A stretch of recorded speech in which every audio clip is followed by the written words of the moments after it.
साधना माने अपने आप को तपाना। अपने आप को तपाना, आपने देखा है ना, खेत की जुताई हो जाती है, उसके बाद बुआई होती है। अगर उसकी जुताई अच्छी तरीके से न हुई होगी तो बुआई नहीं हो सकेगी, और बुआई नहीं हो सकेगी तो उसमें फसल अच्छी पैदा नहीं होगी। फसल अच्छी पैदा करने के लिए ये बहुत ज़रूरी है कि बुआई ठीक तरीके से की जाए। और बुआई करने से पहले ये बहुत ज़रूरी है कि खेत को जोत करके ऐसा मुलायम बना लिया जाए कि उसमें कंकड़ पत्थर अमुक चीज़ तमुक चीज़ कुछ नहीं है, बिल्कुल साफ़ सुथरी ज़मीन हो जाए। खराब बोइए तो आप बोएंगे बिल्कुल पैदावार होगा। और आप ज़मीन के साथ में जद्दोजहद न करेंगे, ज़मीन के साथ में लड़ाई नहीं लड़ेंगे, ज़मीन को इस तरीके से मुलायम नहीं बनाएंगे तो आप फिर नहीं फायदा कर सकेंगे। कपड़े की धुलाई पहले करनी पड़ती है, रंगाई बाद में। आप रंगाई बनाएंगे अच्छी, अच्छा कपड़ा रंगेंगे तो कैसा, मैला कपड़ा रंगेंगे? मैला कपड़ा नहीं रंगा जा सकता। नहीं साहब काला कपड़ा है, इसी को आप रंग दीजिए, गुलाबी रंग दीजिए, गलत बात है। ये जब तक आप धो करके इसकी मलिनता साफ नहीं करेंगे तब तक धोया नहीं जा सकता। राम नाम एक तरह की रंगाई है, भगवान की भक्ति एक तरह की रंगाई है। इसके लिए धुला हुआ कपड़ा चाहिए, साफ सुथरा चाहिए। साफ सुथरा अगर नहीं रखेंगे तब फिर बिल्कुल मुश्किल की बात है। माँ अपने बच्चे को गोदी में लेने की इच्छुक होती है, गोदी में ले लें, लेकिन बच्चे ने टट्टी कर ली और टट्टी से कपड़े मैले कर लिए और अपने बाल भी टट्टी में सान लिए और हाथ में सान लिए। जैसे ही माँ उधर से निकली बच्चा रोने लगा, मम्मी दूध पिएंगे, गोदी में आएंगे ना। है तो माँ का बच्चा, पर गंदे को लेगी क्या? गोदी में गंदे को नहीं ले सकती। माँ ने कहा नहीं, गलत बात है, अभी ठहरना पड़ेगा। माँ ने पानी लगाई, गर्म पानी लाई, गर्म पानी से उसको धोया, उस पुराने वाले गंदे कपड़ों को उतारा, साफ कपड़े पहनाए, जहाँ जहाँ उसको टट्टी लगी हुई थी सब धोई, उसके बालों को धोया, हाथों को धोया, साबुन से धोया, फिर सुखाया। सूख करके जब बच्चा ठीक हो गया तो उन्होंने छाती से लगा लिया, गोदी में ले लिया, ये कर लिया। भगवान भी ठीक इसी तरह के आदमी, पहले कुचेले आदमियों को नहीं लेते, नापसंद करते। भगवान नापसंद करते हैं। हर आदमी से ये कोशिश करते हैं कि कोई मेरा कुचेला आदमी ना हो, साफ सुथरा आदमी हो। साफ सुथरा मेरा मतलब शरीर से नहीं है, शरीर से नहीं है, भीतर से भी है। पूजा पाठ करने आप जाते हैं तो साफ सुथरा कर रखते हैं कि नहीं रखते? कमरे को साफ करते हैं, शरीर को साफ करते हैं, कपड़ों को साफ करते हैं, बर्तनों को साफ करते हैं। सब कुछ जो पूजा का घर है उसमें साफ सुथरापन से जाया जाता है, मैला कुचैलेपन से नहीं जा सकेंगे। आप जूते पहन के जाएंगे कैसे बात बनाइए, नहीं बनेगी बात। इसलिए साफ सुथरा रखना बहुत ज़रूरी है।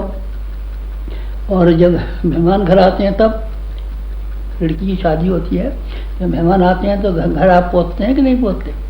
दिवाली आती है, लक्ष्मी जी आती हैं तो घर के और कमरों को आप लिपाई पुताई करते हैं कि नहीं करते? और भगवान को अपने भीतर बुलाना चाहेंगे तब, मान शक्तियों को अपने भीतर बुलाना चाहेंगे तब, तो अपने आप को साफ करेंगे नहीं करेंगे, साफ सुथरा रखेंगे नहीं रखेंगे। तपस्या इसी का नाम, तपस्या इसी का नाम है, साधना इसी का नाम है कि अपने अंदर से जो बुराइयां हैं, जो हमारे अंदर की भूलें हैं, अपने अंदर जो कमियां हैं, अपने अंदर जो दोष और दुर्गुण हैं, अपने अंदर जो कसार और कलमश हैं, इनसे जद्दोजहद करने में, लड़ाई लड़ने में जो मेहनत करनी पड़ती है, कठिनाई उठानी पड़ती है, वो सारी की सारी हम कठिनाइयों को खुशी खुशी उठाएं, इसी का नाम है। इसी का नाम क्या है? इसी का नाम है साधना। साधना इससे कम में नहीं होती, इससे कम में से साधना नहीं होती। आप बर्तन में पानी लेंगे, कितना पानी लेंगे? बर्तन आपका जितना बड़ा उतना पानी मिलेगा आपको। बरसात हो रही हो बहुत जोरों की तो आपके पास जो भी बर्तन हो आप खुले में रख दीजिए, उतना ही भरा हुआ पानी मिलेगा। कटोरी आपके पास छोटी सी हो तो आप कटोरी रख दीजिए, कटोरी भर के पानी मिल जाएगा। थाली हो, थाली भर के पानी मिल जाएगा। और अगर आपके पास गड्ढा है तो गड्ढा भर के पानी मिलेगा। तालाब आपका है तो आपको तालाब में जब भयंकर वर्षा होती है तो तालाब रातों रात भर के पूरे हो जाते हैं। आपके पास क्या है बोलिए, उसी के हिसाब से देंगे। ईसा भगवान की कृपा होगी तो देंगे, कृपा होगी तो फिर काय में देंगे, ये तो बताइए। जब तक आप अपनी पात्रता के बारे में साफ नहीं हो जाते कि आपकी पात्रता कितनी है और आपने अपने आप को कितना सर्कस के तरीके से मुनासिब बना लिया है, उसी हिसाब से आपको मिलेगा। घोड़ा जितना चाल चलना जानता है उस हिसाब से पैसा मिलता है। गाय जितना दूध देती है उतना पैसा मिलता है। जो जितना घोड़ा तेजी से चलता है उस हिसाब से जो खरीदार है पैसा देता है। आपकी पात्रता क्या है, पात्रता बताइए ना। पात्रता से हमें क्या करना है? भगवान तो बड़े दयालु हैं और बिना कृपा के ही सबसे ऐसे कर देते हैं ना, सबसे ऐसे नहीं करते। अगर आपका कमंडल में छेद है तो डूब जाएंगे आप, देख लें। नहीं साहब नाक पार लग जाएगी, नाक का मल्ला बहुत अच्छा है, नाक का मल्ला तो बहुत अच्छा है, आप बैठने वाले भी अच्छे हैं, लेकिन नाक में सुराख कर रखे हैं तब फिर आपकी नाक डूबेगी। और आपका कमंडल और आपने बर्तन कोई रखा हुआ है, सुराख नहीं है, तो ये बराबर पानी पे तैरता रहेगा। अगर आपने छेद कर दिया इसमें तो छेद में पानी भरना शुरू होगा, और छेद में पानी भरने के बाद में आपका कमंडल डूब जाएगा, आपकी नाक डूब जाएगी। आप जो कुछ भी करेंगे वो बिना डूबे बिना फिर नहीं रह सकते। क्यों? क्योंकि आपने छेद कर दिया। छेद करने में जहाँ कहीं भी सारी जिंदगी भर हम तो करते रहे कि अपने छेदों को बंद करते रहे, छेद कहीं न हो जाए, वहाँ उसका ध्यान रखते रहे। वासनाओं की बाबत, तृष्णाओं की बाबत, अहंता की बाबत, ये 3 सुराख है, इन्हीं को भवबंधन कहते हैं। भवबंधन मनुष्य की ख्वाहिशें, आध्यात्मिक ख्वाहिशें तो आप तब करेंगे ना जब संसार की ख्वाहिशों से मन हटा लेंगे तब। और आपकी संसार की ख्वाहिशों में आपका इतना मन लगा हुआ है बेताशा, तब फिर आप अध्यात्म की ओर कैसे मन लगा पाएंगे, पूजा की ओर कैसे मन लगा पाएंगे। सब और से मन समेटेंगे नहीं तो एक दिशा में किस तरीके से करेंगे। आप बंदूक की गोली का निशाना लगाते हैं, जब तक निशाने पर आपका ध्यान नहीं है, कभी इधर को भी देख रहे हैं, कभी इधर को भी देख रहे हैं, कभी इधर को भी मटक रहे हैं, कभी इधर को मटक रहे हैं, 20 जगह मटक रहे हैं, फिर आप ये चाहते हैं कि बंदूक की गोली का निशाना ठीक लगाए। सब और से निगाह उठाइए, सब और से देखना बंद की। भगवान आपको गोदी में लेने के लिए हाथ बढ़ा रहा है, लेकिन आपने 2 ऐसे बंधन बांध के रखे हैं जो आप भगवान की ओर चल नहीं पाएंगे, आप भगवान की ओर नहीं चल सकते। हाथों में हथकड़ी बांधी है तो आप हाथ कैसे खोलेंगे, गोदी में कैसे जाएंगे। और पैरों में अगर आपने मजबूत ये बांध के रखा है, ये कर रखा है, तो कैसे होगा फिर आपका, बताइए। फिर आप किससे के चलेंगे। पहले हमें तो बेड़ी बांध रखी है, तो बेड़ियाँ क्या है, लोभ की बेड़ी और मोह की बेड़ी। लोभ की बेड़ी और मोह की बेड़ी, बाकी रह नहीं जाए कहीं, न अपनों के लिए रह जाए, न परायों के लिए रह जाए। लोभ और मोह की के बंधनों को काटने के लिए ज़रूरत थी, इसके लिए अपने आप को मारना पड़ता है, अपने आप को ठीक करना पड़ता है, अपने मन को समझाना पड़ता है। अपना मन नहीं मानता तो इसकी पिटाई करनी पड़ती है। घोड़े को समझा करके चलाते हैं, नहीं मानता तो पिटाई करते हैं। बैल को पिटाई करते हैं, बैल जब हल में चलना स्वीकार नहीं करता तो उसकी पिटाई भी की जाती है। हमने अपने आप को पीटना भी सीखा है और अपने आप को ये भी किया है। हमने अपने आप को इतना पीटा, इतना धोया है कि धोकर के धुले हुए कपड़े की तरीके से भक हो गए। इसलिए ज़्यादा धुलाई की हमको आवश्यकता पड़ी और ज़्यादा सफाई की हमको आवश्यकता पड़ी, इसीलिए अब हमने ये कर लिया है। आपका ख्याल क्या है? आपका ख्याल शायद ये है कि भगवान का नाम लेने से सब पार हो जाते हैं। अच्छा, भगवान का नाम लेने से सब पार हो जाते हैं और अपने आप का कुछ सुधारने की जरूरत नहीं पड़ती, अपने आप को संभालना नहीं पड़ता, भगवान का नाम लेने से ही सबका उद्धार हो जाता है। अच्छा, जरा कौन कहता था आपसे? वो हमने एक दुआ पढ़ा है, तो इसलिए हम तो समझ गए थे कि ऐसे ही पार कर देता है, राम नाम लिया पार हो गए। कौन सा दुआ है जरा बताना?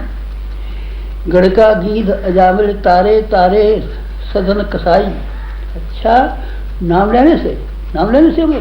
अच्छा, वाल्मीकि जो था, जो कि भगवान का इतना बड़ा भक्त हो गया, जिसकी उन्होंने अपनी धर्मपत्नी को छोड़ दिया और अपने बच्चों की गार्जियनशिप जिसकी सुपुर्द कर दी, क्या आप ये समझते हैं कि वाल्मीकि ने राम नाम लिया था इसी से हो गया था? और डकैती करता रहा कि नहीं करता रहा? नहीं साहब, फिर डकैती तो नहीं की। फिर आप क्या कहते हैं राम नाम? डकैती उसने छोड़ी न होती, डकैती करता रहा होता, फिर भी राम नाम लेने से इतना बड़ा संत बन जाता, तो हम समझते आपका कहना ठीक है। गलत है आपका कहना, बिल्कुल गलत है। राम नाम लेने से उद्धार हो जाता है, एकदम गलत है, 100% गलत है। राम नाम उद्धार लें चाहे नहीं भी लें, राम नाम कहें चाहे मरा कहें, चाहे नहीं भी कहें, चलिए मैं तो नहीं कहता हूँ, लेकिन अपने आप को धोकर के आप इस लायक बना लें कि भगवान आपको प्यार करने लगे, तब बात बनेगी, इससे कम में नहीं बन सकती। राम नाम का इतना महत्व मत दीजिए। राम नाम का महत्व तो है, ये तो मैं नहीं कहता किसी को राम नाम नहीं लेना चाहिए, पर मैं ये कहता हूँ राम नाम लेने के लायक आपकी जीभ तो ऐसी होनी चाहिए। जीभ पर कंट्रोल कीजिए ना, आप अपनी जीभ पर काबू कीजिए। खान पान के संबंध में आप ईमानदारी की कमाई खाते हैं कि बेईमानी कमाई खाते हैं? बताइए ज़रा। जो जीव है आपकी, ये दूसरों को ये सलाह मशवरा देती है, ये अच्छे सलाह मशवरा देती है, गलत सलाह मशवरा देती है। जीव से आप बहकाते हैं लोगों को कि जीव से अच्छे रास्ते पर आते हैं, जीव को बताइए ना, धोकर के आपने साफ कर लिया है तो ठीक है, आप जब कीजिए। हमने जीव को, हमने अपनी जीव को धोया है, जीव को साफ किया है, जीव ने चमत्कार दिखाए हों, कोई साफ वरदान दिए हों तो उसको जीव को साफ किया है। आपने संगी ऋषि का नाम सुना है ना? संगी ऋषि ने साप दिया था राजा परीक्षित को, तो उसको 7वें दिन सांप काट खाएगा, 7वें दिन सांप नहीं काट खाएगा। और उन्होंने यह आशीर्वाद दिया था, दशरथ जी ने यज्ञ किया था, पहले भी कर चुके थे यज्ञ, हमारे बच्चा हो जाए, बच्चा हो जाए, पर किसी से बच्चा नहीं हुआ। लेकिन जब संगी ऋषि आए और संगी ऋषि ने यह आशीर्वाद दिया, प्रत्येक रानी के भाई एक और बच्चा होगा, 3 रानियां थी, 4 बच्चे हो गए, और ऐसे बच्चे शानदार हुए कि भगवान के बराबर हो गए। वो सब भगवान थे, रामचंद्र जी भगवान, लक्ष्मण जी भगवान, भरत जी भगवान, शत्रुघ्न जी भगवान। भगवानों को पैदा करने की क्षमता इसकी वाणी में थी। कौन थे? संगी ऋषि थे। संगी ऋषि ने अपने खान पान के बारे में यही जाना था कि उनके आश्रम में जो पैदा होता था सब वही खाते थे, और आश्रम से बाहर बुरे लोगों की संगति में न जाने देने के लिए लोमश ऋषि ने इतना कड़ा नियंत्रण उनके ऊपर रखा था कि किसी को ये भी नहीं जान सके कौन क्या होता है।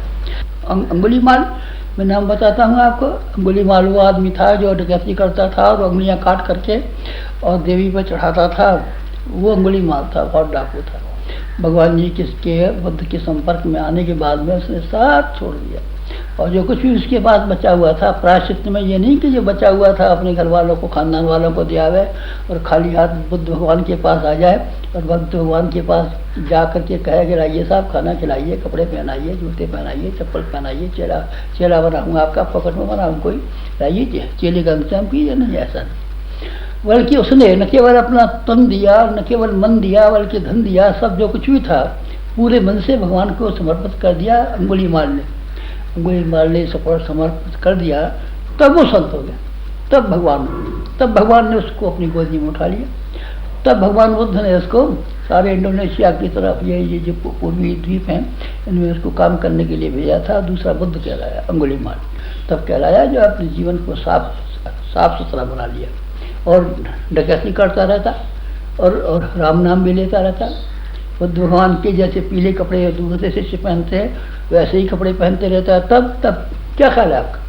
तो अंगुलीमाल ही रह जाता, चाहे पीले कपड़े पहनता, चाहे लाल कपड़े पहनता, चाहे सिर मुड़ा लेता, चाहे जो हो जाता, लेकिन कुछ बात बन नहीं सकती थी। गणिका गीध अजामिल तारे, अजामिल फिर मांस का व्यापार करता रहा था क्या? जब उसने भगवान की भक्ति लेना शुरू कर दी तब उसने मांस खाया था क्या? नहीं। फिर न मांस काटा, न मांस बेचा, न मांस खाया, बना तो संत ही बन गया। संत बनना है तो संत ही बनना। सूरदास और तुलसीदास के बारे में सुनाया आपने, बिल्वमंगल की जीवन कथा आपको मालूम है? जीवन की बड़ी गंदी कथा है। बिल्वमंगल जब उनके पिताजी का स्वर्गवास हो गया था तब लाश एक जगह पड़ी थी और वेश्या कब्र में वो लगे हुए थे, ऐसे गंदे सूरदास। लेकिन जब उन्होंने अपनी आंखें फोड़नी तो भगवान उनको आए और बच्चे की तरीके से गोदी में उठा करके और जहाँ तहाँ ले जाते थे। भगवान उनके नौकर हो गए थे, भगवान के भक्त, भगवान नौकर हो गए थे उनके। कौन? उनके सूरदास। और तुलसीदास चंदन घिसे तिलक दय रघुवीर, तिलक घिसते थे और चंदन के लिए लाइन में खड़े रहते थे, लाइए चंदन जरा सा हमको दे दीजिए, हम भी सर को लगाएंगे। तुलसीदास जी की कृपा प्राप्त करने के लिए भगवान जी चंदन लगवाने के लिए वो खड़े हुए थे। आप नहीं बदलना चाहते, आप नहीं बदलना चाहते, आपका ये ख्याल है कि बाहर के लोग आपका उद्धार करेंगे। अच्छा, आंखें खराब हैं आपकी तो फिर आपको कुछ दिखाई नहीं पड़े। आपको इस संसार में एक से एक बढ़िया देखने लायक चीज़ें हैं, कहीं ताजमहल है, कहीं क्या है, कहीं बाग है, कहीं बगीचे हैं, पर आपकी आँख खराब है तो आप कोई दृश्य देखने में समर्थ नहीं हो सकते। आपके कान ठीक है कि नहीं ठीक है? नहीं साहब, कान तो हमारे बहुत दिन से खराब हो गए, तो फिर आप अब कोई व्याख्यान नहीं सुन सकेंगे। फिर आपके लिए संगीत सुनना नामुमकिन है। फिर आप किसी की कथा और प्रवचन का फायदा उठाना चाहें तो ये गलत बात है। आप अपना तो कान ठीक कीजिए ना। सुनाई नहीं पड़ता तो हम क्या करें? नहीं सुनाई पड़ता तो दिखाई नहीं पड़ता साहब, आप तो बस बता रहे थे कि अभी दिन है, सूरज निकल रहा है, तो सूरज तो निकल रहा है, हमको दिख रहा है, तो हमें क्यों नहीं दिखता? आप क्या खराब है, इसीलिए नहीं दिखता। और आपको अगर दिमाग खराब है तो सारी दुनिया आपको पागल मालूम पड़ेगी। आप सब दुनिया को पागल बताएंगे, ये कहेंगे ये दुनिया बड़ी पागल है, ये भी पागल है, ये भी पागल है, सब पागल दिखेंगे। अपना दिमाग सही कीजिए ना, फिर आपको कोई पागल दिखाई नहीं पड़ेगा। बस फिर इस तरीके से क्या करना पड़ता है कि अपने आप को सही करना पड़ता है, अपना सादा जीवन उच्च विचार के सिद्धांत को काम में लाना पड़ता है। उच्च विचारों को कारण रूप में परिणत करना सिर्फ उसी के लिए संभव है जो कि सादा जीवन जिए, अपने आप में किफायतशाली करे, अपने लोभ और मोह को कम कर ले, अपनी वासना तृष्णा और अहंता को कम कर ले, तब फिर उसके पास शक्तियाँ ही बच जाती हैं। शक्तियों का क्या कम रहता है? शक्तियों को आदमी का मुट्ठी भर का तो पेट है, मुट्ठी भर की जरूरत है। आदमी का तन ढकने के लिए 3 गज नहीं 10 गज कपड़ा चाहिए, सोने के लिए 4 हाथ की चारपाई चाहिए, खाने के लिए 2 मुट्ठी अनाज चाहिए। आदमी से तो और जानवर ज़्यादा खा जाते हैं, भैंसा ज़्यादा खा जाता है और जानवर ज़्यादा खा जाते हैं, लेकिन वो तो आदमी की खुराक कितनी है? मुट्ठी भर है। और आदमी कितना कमा सकता है? आदमी के हाथ कितने मजबूत हैं और आदमी की 20 उंगलियाँ कैसी हैं जैसे कि सृष्टि में किसी जानवर को नहीं मिली। उसमें कमा सकता है आदमी, और उस कमाने के बाद में फिर क्या कर सकता है? फिर भगवान की गोदी में रख सकता है।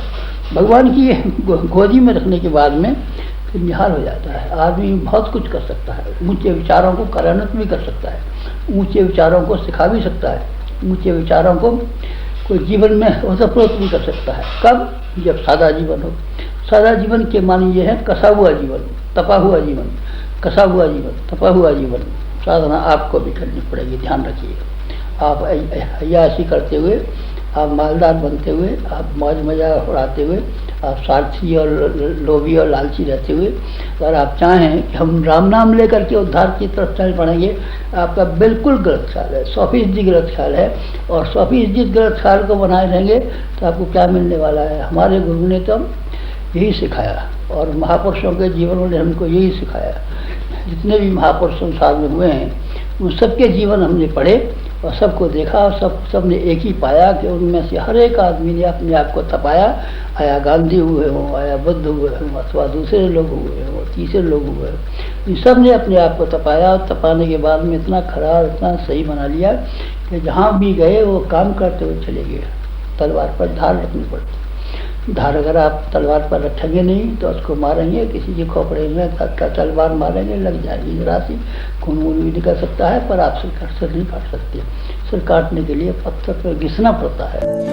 This video is produced by www.awgpsouth.org www.awgp.org www.th8revolution.com www.e-gurukul.net